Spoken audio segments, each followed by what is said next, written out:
Hello दोस्तों, स्वागत है आपका हमारे यूट्यूब चैनल ज्ञान एंड जीके पर।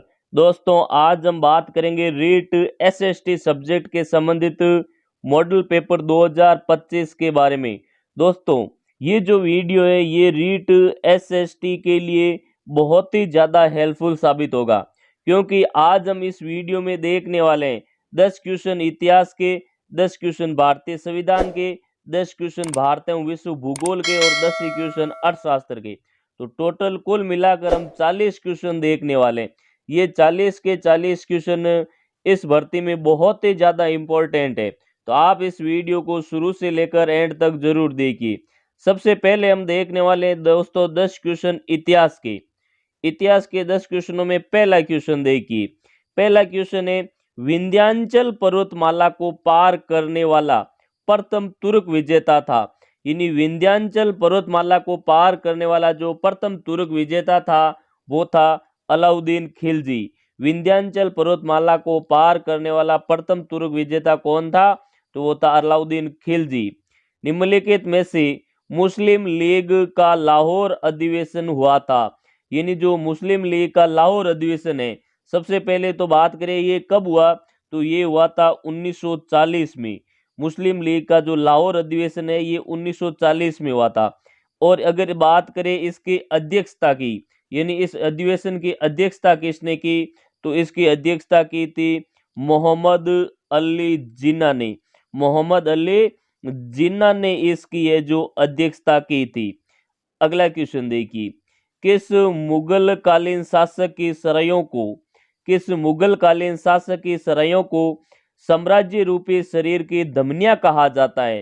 साम्राज्य रूपी शरीर की धमनियां कहा जाता है, तो ये कहा जाता है शेरशाह सूरी की सरायों को। शेरशाह सूरी ने लगभग 1700 सरायों का निर्माण करवाया था, और इस सरायों को है जो साम्राज्य रूपी शरीर की धमनियां कहा जाता है। अगला क्वेश्चन देखिए, 4 नंबर क्वेश्चन। मोहम्मद बिन तुगलक के समय किसको चीन का राजदूत नियुक्त किया गया? मोहम्मद बिन तुगलक के समय चीन का राजदूत नियुक्त किया था इब्न बतूता को। चीन का राजदूत किसे नियुक्त किया गया? इब्न बतूता को। इब्न बतूता की अगर हम बुक या कह सकते हैं किताब की बात करें तो वो थी रहला। इब्न बतूता ने रहला किताब लिखी थी।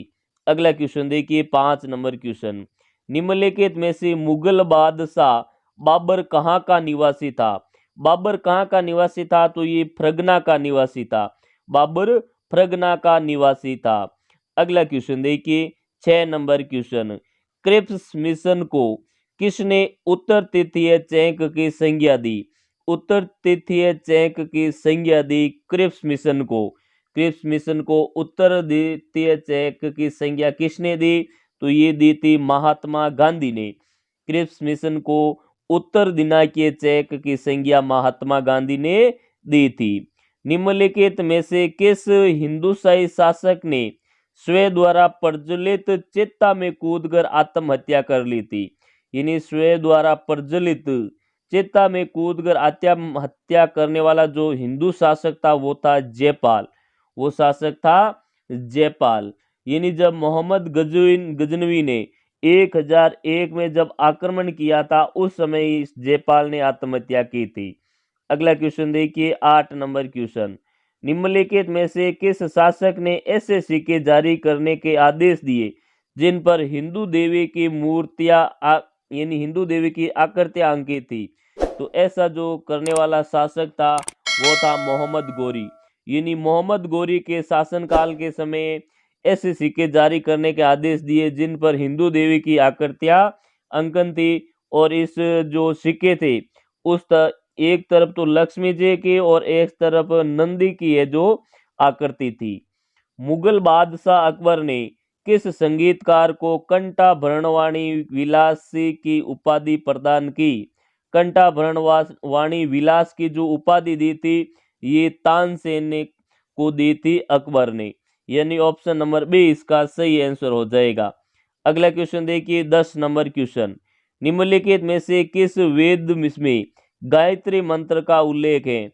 दोस्तों, बात करें गायत्री मंत्र का उल्लेख किस वेद में है, तो गायत्री मंत्र का उल्लेख है अथर्ववेद में।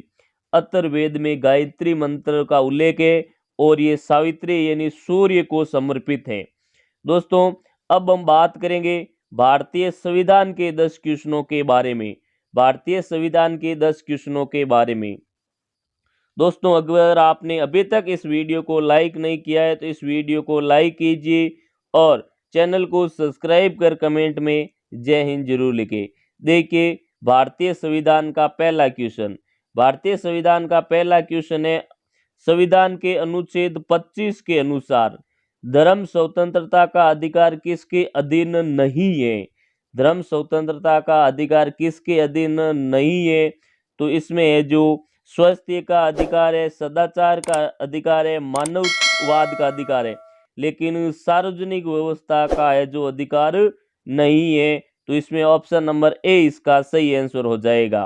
अगला क्वेश्चन देखिए 2 नंबर क्वेश्चन।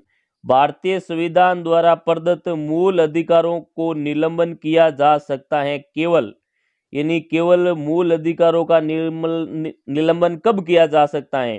तो ये राष्ट्रीय आपातकाल की घोषणा, जब देश में राष्ट्रीय आपातकाल की घोषणा हो सकती है ना, उस समय मूल अधिकारों का है जो निलंबन किया जा सकता है।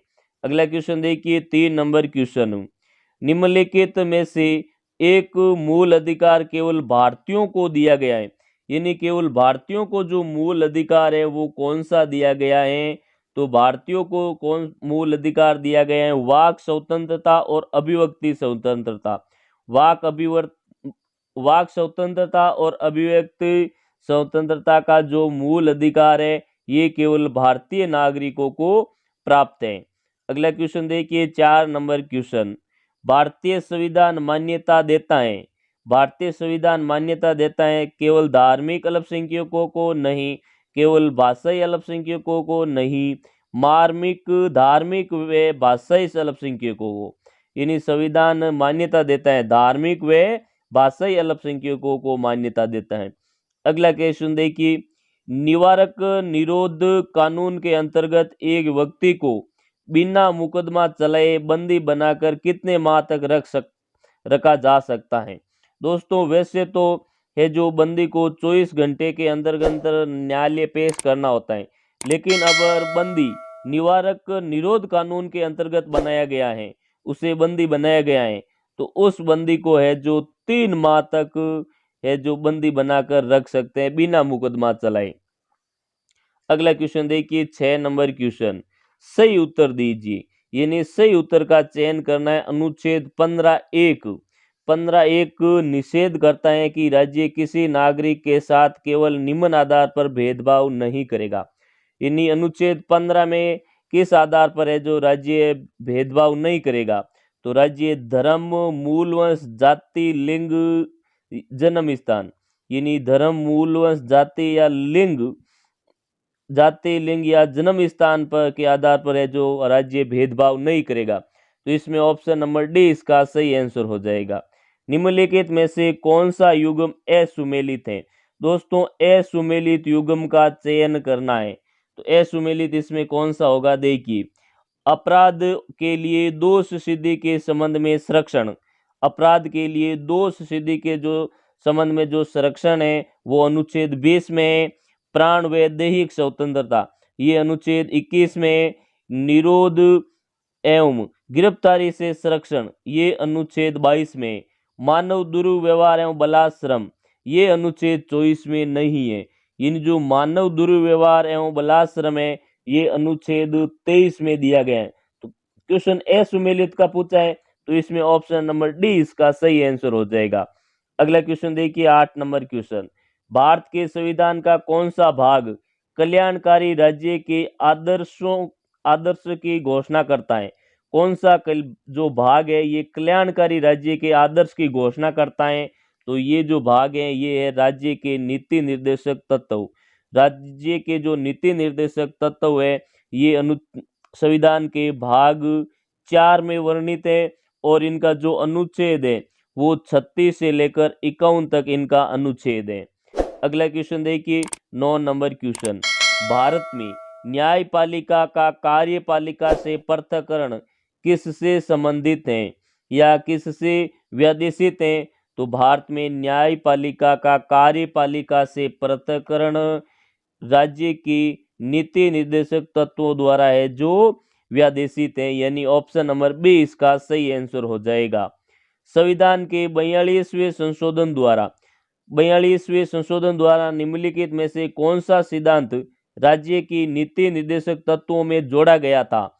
बात करें दोस्तों 42वां संविधान संशोधन कब हुआ था, तो ये 1967 में है जो 42वां संविधान संशोधन 1976 में 42वां संविधान संशोधन हुआ था। और इसके तहत जो सिद्धांत की कौन सा सिद्धांत राज्य की नीति निर्देशक तत्वों में जोड़ा गया, तो इसमें जोड़ा गया था उद्योग के प्रबंधन में कारीगरों की सहभागिता। उद्योग के प्रबंधन में कामगारों की सहभागिता जो सिद्धांत है ये इसमें जोड़ा गया था। दोस्तों अब हम बात करेंगे भारत एवं विश्व भूगोल के 10 क्वेश्चनों के बारे में। ये भी जो क्वेश्चन है दोस्तों बहुत ही ज़्यादा इम्पोर्टेंट होने वाले हैं रीट भर्ती से के लिए, तो आप इस वीडियो को पूरा जरूर देखिएगा। अगर आपको ये वीडियो अच्छा लग रहा है तो इस वीडियो को लाइक जरूर करें और चैनल को सब्सक्राइब कर कमेंट में जय हिंद लिखें। देखिए पहला सवाल, पीट मृदा मुख्यतः पाई जाती है। पीट मृदा मुख्यतः कौन से राज्य में पाई जाती है, यहाँ पे राज्यों का नाम दिया गया है। तो पीट मृदा मुख्यतः पाई जाती हैं केरल राज्य में। पीट मृदा मुख्यतः कहाँ पाई जाती हैं, तो ये केरल राज्य में पाई जाती हैं। ग्रेट बैरियर रीफ कहाँ स्थित है। ग्रेट बैरियर रीफ है प्रशांत महासागर में। ग्रेट बैरियर प्रशांत महासागर में स्थित है और इसे है जो ग्रेट बैरियर रीफ को पानी का बगीचा कहा जाता है। पानी का बगीचा कहा जाता है ग्रेट बैरियर रीफ को जो प्रशांत महासागर में स्थित है। अगला क्वेश्चन देखिए 3 नंबर क्वेश्चन, काली मृदा नहीं पाई जाती है। काली मृदा कहाँ नहीं पाई जाती है, तो ये काली मृदा की अगर बात करें तो ये महाराष्ट्र में पाई जाती है, गुजरात में पाई जाती है और तमिलनाडु में पाई जाती है, लेकिन ये केरल में काली मृदा नहीं पाई जाती है। लाल मृदा किस राज्य में नहीं पाई जाती है। लाल मृदा की बात करें तो ये छत्तीसगढ़, तमिलनाडु और मणिपुर में पाई जाती हैं, लेकिन ये असम में लाल मृदा नहीं पाई जाती है। अगर असम की बात करें तो यहाँ पे जलोढ़ मृदा पाई जाती हैं। असम में जो सर्वाधिक मृदा है वो जलोढ़ मृदा पाई जाती है और ये मिट्टी अम्लीय प्रकृति की होती है। निम्नलिखित में से कौन सी मिट्टी में सिंचाई की आवश्यकता नहीं होती है। सिंचाई की आवश्यकता नहीं होती है कौन सी मिट्टी में, तो काली मिट्टी में है जो सिंचाई की आवश्यकता नहीं होती है, क्योंकि ये जो मिट्टी है मृदा है ये सर्वाधिक नमी रोकने के लिए जानी जाती है। चाय, कॉफी तथा मसालों की खेती के लिए उपयुक्त मृदा है। चाय, कॉफी और मसालों के लिए जो उपयुक्त मृदा है वो है लेटेराइट मृदा। चाय, कॉफी और मसालों के लिए लेटेराइट मृदा सर्वाधिक उपयुक्त होती है।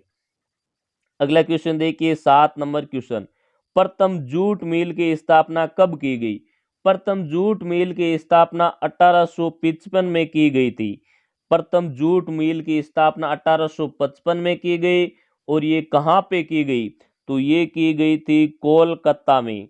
कोलकाता में है जो इसकी स्थापना की गई थी।